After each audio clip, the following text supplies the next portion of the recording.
Lundi 4 juillet 2022, les creusets de Satan. Le texte à mémoriser pour cette semaine et que nous vous invitons à dire avec nous se trouve dans 1 Pierre chapitre 4, les versets 12 et 13. Bien-aimés, ne soyez pas surpris, comme d'une chose étrange qui vous arrive, de la fournaise qui est au milieu de vous pour vous éprouver. Réjouissez-vous au contraire de la part que vous avez aux souffrances du Christ, afin que vous soyez aussi dans la joie et dans l'allégresse lorsque sa gloire apparaîtra. Précédemment, nous avons parlé de surprises et comment ces surprises peuvent nous introduire dans des creusets. Aujourd'hui, je vous pose la question. Avez-vous déjà vu un lion affamé? Sûrement, c'est terrifiant, parce que vous savez qu'il peut saisir et manger à peu près tout ce qui sera près de lui et tout ce qu'il voudra. Nous lirons ensemble 1 Pierre chapitre 5, le verset 8, que nous analyserons. Ce texte dit « Soyez sobres, veillez, votre adversaire, le diable, rôde comme un lion rugissant, cherchant qui il dévorera. » Pierre dit que Satan rôde de la même manière. Lorsque nous regardons autour de nous, nous pouvons voir les conséquences de son désir de tuer.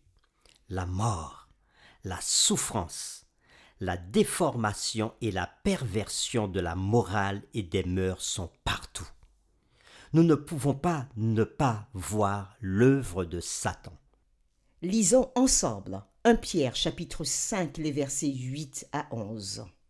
Et nous répondrons à la question « Comment les chrétiens devraient-ils réagir au fait que Satan rôde comme un lion ?» Soyez sobres, veillez.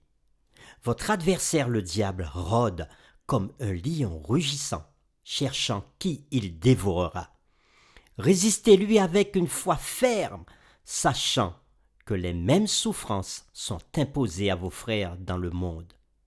Le Dieu de toute grâce, qui vous a appelés en Jésus-Christ à sa gloire éternelle, après que vous aurez souffert un peu de temps, vous perfectionnera lui-même, vous affermira, vous fortifiera, vous rendra inébranlable. À lui soit la puissance au siècle des siècles. Amen. À travers ce texte que nous venons de lire, comment les chrétiens, les croyants devraient-ils réagir au fait que Satan rôde comme un lion? L'apôtre Pierre nous invite à être sobres, à être sur nos gardes en veillant, donc à être véatifs. Il nous dit aussi résister avec une foi ferme à Satan. Que promet Dieu à ceux qui souffrent? Voici la promesse de Dieu dans 1 Pierre 5, le verset 10. Le Dieu de toute grâce, qui vous a appelés en Jésus-Christ à sa gloire éternelle, après que vous aurez souffert un peu de temps, vous perfectionnera lui-même, vous affermira, vous fortifiera, vous rendra inébranlable. Pierre a écrit ces paroles dans le contexte de la réponse aux attaques de Satan contre la foi chrétienne. Mais comme nous l'avons mentionné, Satan est à l'œuvre de différentes manières. Et bien que nous devions être conscients de la réalité et de la puissance de notre ennemi, nous ne devons jamais nous décourager. Car nous devons toujours nous rappeler que Jésus a vaincu Satan, que Satan est un ennemi vaincu, et que tant que nous restons connectés à Jésus, tant que nous nous accrochons à lui dans la foi, nous ne pouvons jamais être vaincus. Grâce à la croix, la victoire de Christ est la nôtre. Mais à notre époque, quelle image de Satan est véhiculée dans notre société? La figure du diable était réelle pour les chrétiens à travers l'histoire. Les réformateurs protestants considéraient son existence comme réelle. Cependant, Pendant et après l'époque des Lumières, les philosophes et les théologiens avaient construit une vision du monde qui rejetait l'existence de personnages ou de phénomènes qui opéraient au-delà du monde connu. Cette vision du monde conditionne aujourd'hui le christianisme libéral pour nier l'existence du diable en tant que personne réelle. Au contraire, ce groupe déclare que le diable n'est qu'une représentation mythique du principe du mal. Par conséquent, le mal est maintenant considéré comme le résultat de l'ignorance ou est le produit d'un long et violent processus évolutif à partir duquel la race humaine a émergé. Ainsi, le mal est le résultat d'un déterminisme matériel, génétique et social. Même si certains chrétiens admettaient l'existence du diable, ils auraient du mal à croire qu'il est en effet aussi méchant et puissant que décrit la Bible. En tant que chrétiens, en tant que croyants, comment nous pouvons considérer l'existence du diable? Pour le croyant, le chrétien qui appuie sa foi sur la Bible, la parole de Dieu, eh bien, nous considérons l'existence du diable comme réelle. Pour Jésus, Satan était un être réel, pas un symbole de certains aspects sombres intérieurs de son esprit. D'ailleurs, nous pouvons voir la tentation de Jésus dans Matthieu chapitre 4, à partir du verset 1er. Pour l'apôtre Paul, lui aussi, il voyait le chrétien comme engagé dans un combat contre les esprits méchants dans les lieux célestes, tel que nous pouvons le lire dans Éphésiens chapitre 6, le verset 12. Revêtez-vous de toutes les armes de Dieu afin de pouvoir tenir ferme contre les ruses du diable. Car nous n'avons pas à lutter contre la chair et le sang, mais contre les dominations, contre les autorités, contre les princes de ce monde de ténèbres, contre les esprits méchants dans les lieux célestes. Nous pouvons dire ici dans notre étude, Pierre nous rappelle d'être sur nos gardes contre les attaques du diable. Cependant, bien qu'il soit réel, le chrétien ne se concentre pas sur le diable. Oui, nous devons être conscients de son existence et veiller à ne pas tomber dans cette tromperie. Mais le centre, l'essence et la joie de notre vie sont Christ et son salut.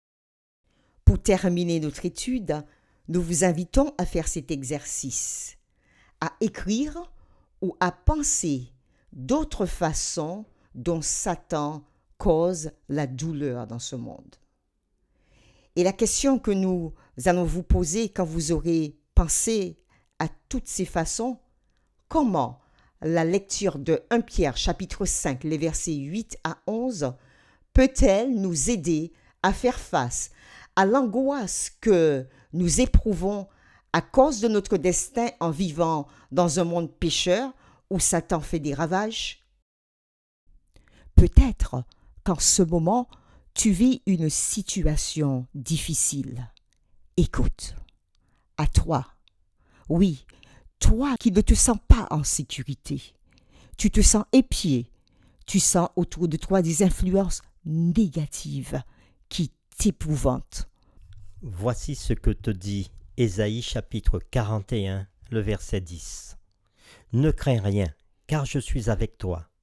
Ne promène pas des regards inquiets, car je suis ton Dieu. Je te fortifie, je viens à ton secours, je te soutiens de ma droite triomphante. Toi qui sur ton lieu de travail, tu ne te sens plus à ta place. Tu vois des jeux de pouvoir malsains tourner contre toi.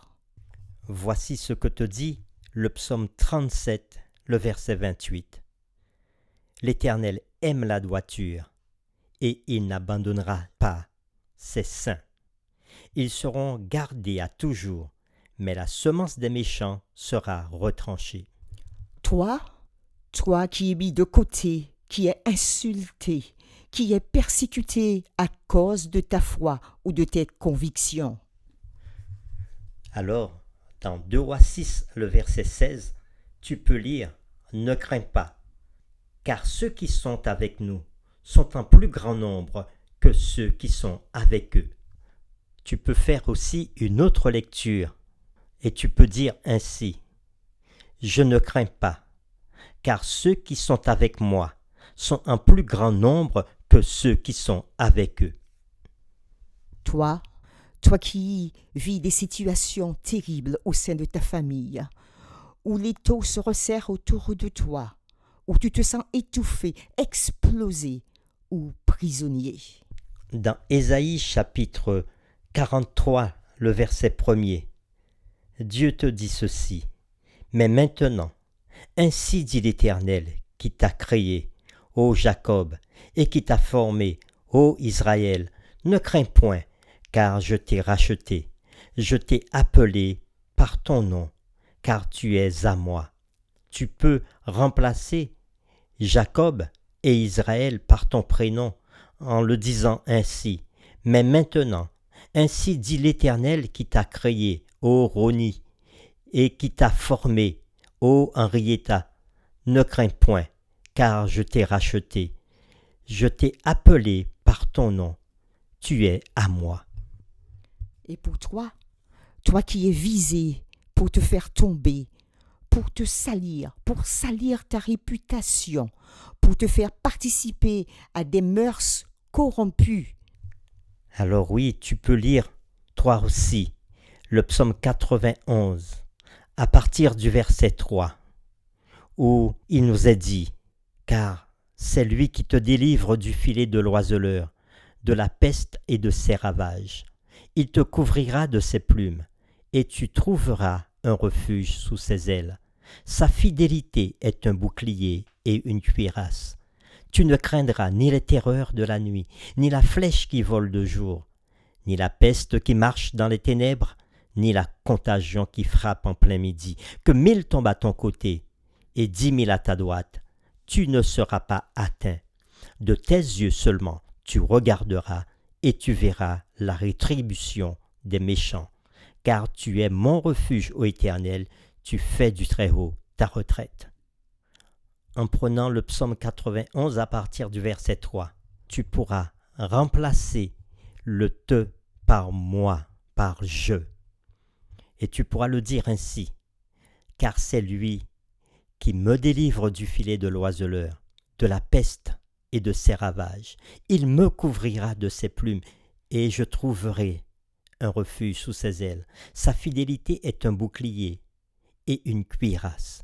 Je ne craindrai ni les terreurs de la nuit, ni la flèche qui vole de jour, ni la peste qui marche dans les ténèbres, ni la contagion qui frappe en plein midi. Que 1000 tombent à mon côté et 10 000 à ma droite, et je ne serai pas atteint. Car de mes yeux seulement je regarderai, et je verrai la rétribution des méchants. Car tu es mon refuge, ô Éternel. Je fais du Très-Haut ma retraite. » Et pour toi qu'on dénigre, qu'on rabaisse et qu'on regarde fréquemment de façon négative pour t'humilier. Dans Jérémie 29, le verset 11, tu peux trouver ceci. « Car je connais les projets que j'ai formés sur toi, dit l'Éternel, projets de paix et non de malheur, afin de te donner un avenir et de l'espérance. » Et tu peux le dire ainsi, car l'Éternel connaît les projets qu'il a formés pour moi, projets de paix et non de malheur, afin de me donner un avenir et de l'espérance. Faisons cette prière ensemble. Seigneur, par cette étude, tu nous permets de voir que le diable sème la terreur dans ce monde. La mort, la souffrance, la déformation et la perversion de la morale et des mœurs sont les conséquences de son désir de tuer. Tu nous invites à être conscients de la réalité et de la puissance de notre ennemi. Mais tu nous rassures en tant que bon berger, que tu veilles sur nous. Tu nous rappelles que Jésus a vaincu Satan et que nous n'avons pas à avoir peur lorsque nous plaçons notre foi en toi. Nous ne pourrons jamais être vaincu, car Jésus a remporté la victoire sur Satan à la croix. Aide-nous à placer notre confiance en toi et à y rester connectés. C'est au nom de Jésus que nous te prions.